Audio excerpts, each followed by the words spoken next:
In today's video, join Kevin and Robin on a long but fantastic hike up the rocky Ben Starav, and of course that awkward outlier Munro, Beinn nan Aighenan. Good morning from Glen Etive, folks. We got here at 9 o'clock. That car park just there, already rammed, forget about it. So we're just under a kilometre back along the road there, found a decent lay-by that's not actually a passing place. So it didn't add that much tax. Anyways, today we are off to do Ben Starav, and we're going to do the outlier as well, because that's actually the Munro that Kevin needs this weekend. So we're doing two. I can't remember the name of the outlier, but it'll come back to me. But I'm looking forward to doing Ben Starav again and actually get a decent view, because the last time I was up here it was pretty miserable. Also a big shout out to Robert from Dublin. He's doing the TGO challenge as I speak. We gave him a wee short lift down the glen there, back to his starting point.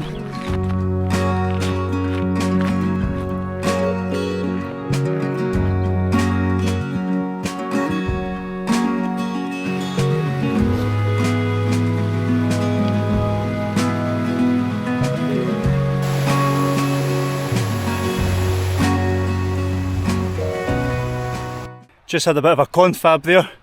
We couldn't decide what to do first, because we kind of thought if we do Starav last, we don't really need that. We're here for Kevin's outlier, so we might just sack it. So if we do Starav first, it kind of forces us to do it and then out to the outlier. Where if we do the outlier first, it's an easier path than going up the ridge in the heat.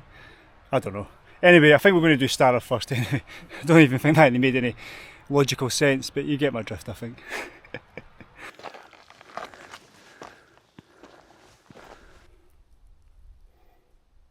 That there, folks, was Balaclava Rock, but we are just about 400 metres here. At the 500 metre mark, the ridge evens out a little bit, and then you've got the last pull up. Path's actually been alright. My memory's faded, I don't remember much about this ascent the last time. I remember it being steep near the summit though. I had my mum's dog with me, and he actually crapped himself, poor thing. Didn't like the rock steps, so he ran back down the ridge. I thought I was going to lose him. Fortunately, a couple of walkers behind us, they managed to grab him and brought him back up for me. So that was lucky. I was actually going to bring Luna today, but I just felt it might be a bit warm for her, so I grudgingly left her at home. Felt bad. She looked depressed at the bottom of the stairs where my rucksack sits.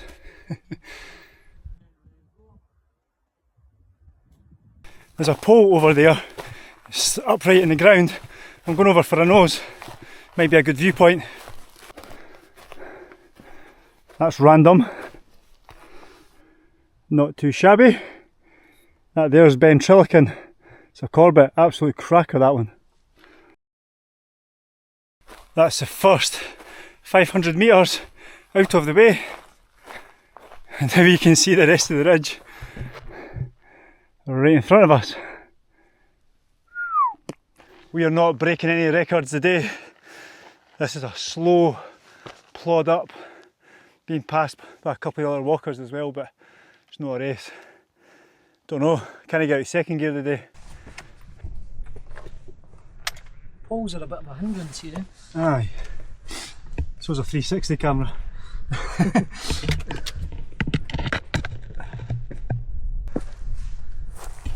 see the bridge of working Munros? Memories have come flooding back now. I remember this rocky ridge pulling all the way up to the summit here. But aye, we're almost there. Another 100 metres, if that.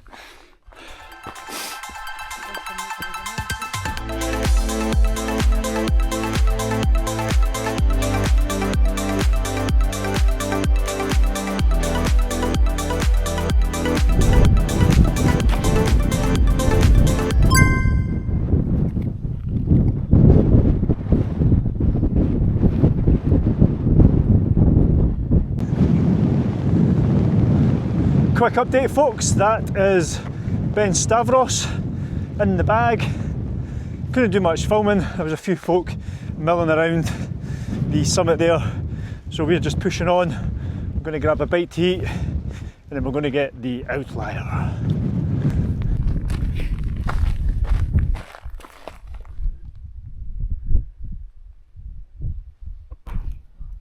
Kevin, what's the time? Wrap a clock.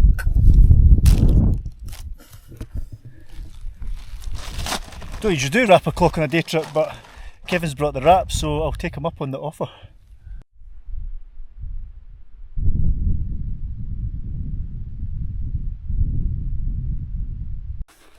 Right, that's lunch out of the way. Got a cracking wee narrowish ridge to clamber along. There's a wee bypass path to the south or the right hand side, but there's an easy wee scramble across the ridge, so why not?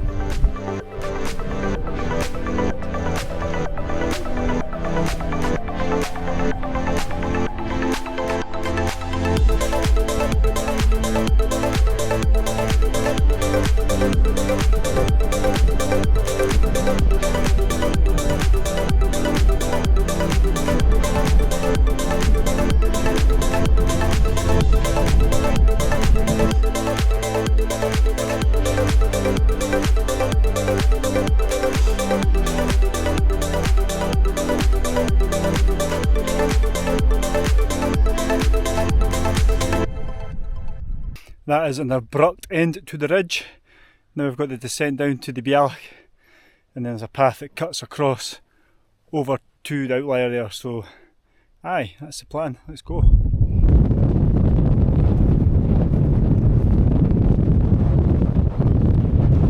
Tell you what folks, it is really windy. I don't know if this Beinn is a bit of a wind tunnel, so hopefully you can hear me.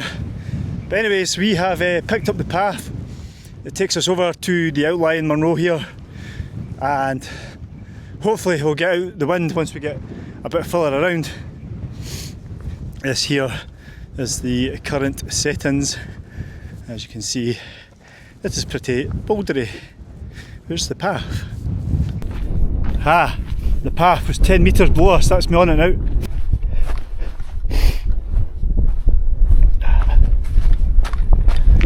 That would look nice in my garden. I think it's a wee rowan. That's us started the ascent of the last peak, and it looks a beast. Up there. And if I just swing the camera around, there's Stavros there. And wee Kev. Hiya!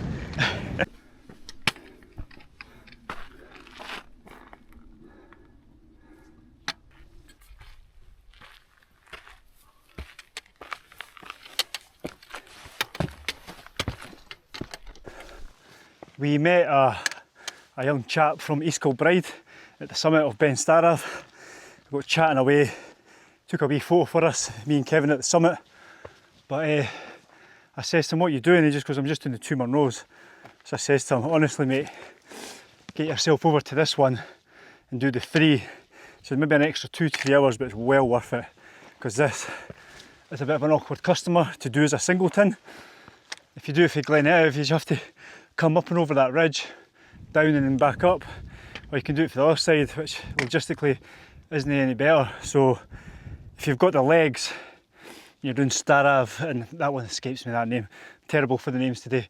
But anyway, yeah, if you're doing those 2 and you've got the legs for it, definitely want to come over here and do this one, and you'll thank me for it, because later on in your Munro round, and this one's niggling away, but if you've already done it, you'll be like, champion.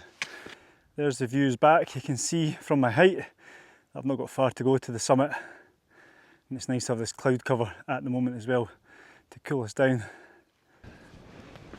Yay! Finally folks, it's bang on 4 o'clock and I've just reached the awkward customer of Glen Etive. Boom, there we go. Yeah, the tricky one is out of the way. Kev, he'll be 10 minutes behind me or something. But wow, looking good. It's a little bit hazy, but what I'll do is I'll take you over, show you some of the views.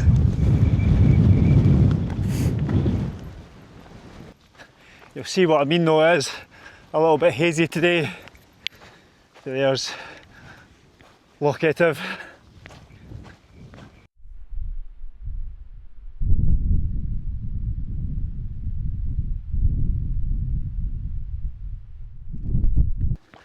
There's wee Kev, just popped up at the summit there, doing his thing.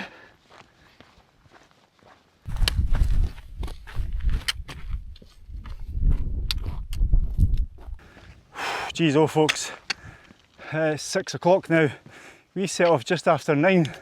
It's been a bit of an epic this. And we're just reaching the Bialik by Ben Starav there. And I keep kind of whiffing mocksters and all. But what I'll do is I'll get up and over this, I'll bring you back to the other side.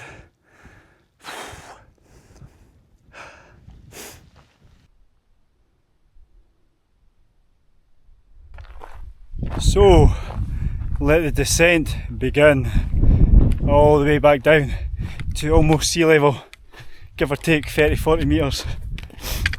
Brilliant. So this here is marked on the map as a waterfall, but I don't know, I can piss harder than that. I heard on the radio actually that a lot of rivers are close to the critical low level already. It's only the 10th of May.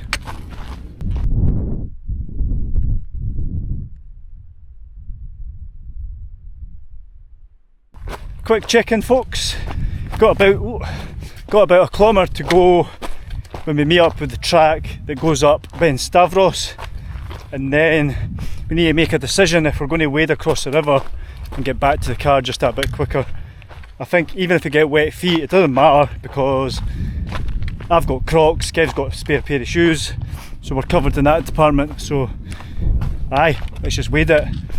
It should be pretty low given the conditions at the moment, so I'll bring you back down at the river and we'll see what it's like. Right, I think we found the spot we're going to ford the river, so let's do this. Right, here goes, wet feet time. Oh, that feels good. Oh, that's so nice. Woo. That is so refreshing. Now it's Kev's turn.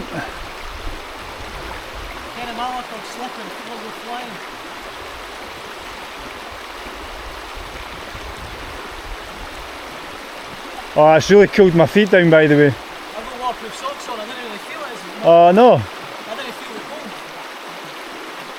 the cold. Well. Straight off the track, there is the car. And I'll tell you what folks, that's been just over 10 hours. That was a mission.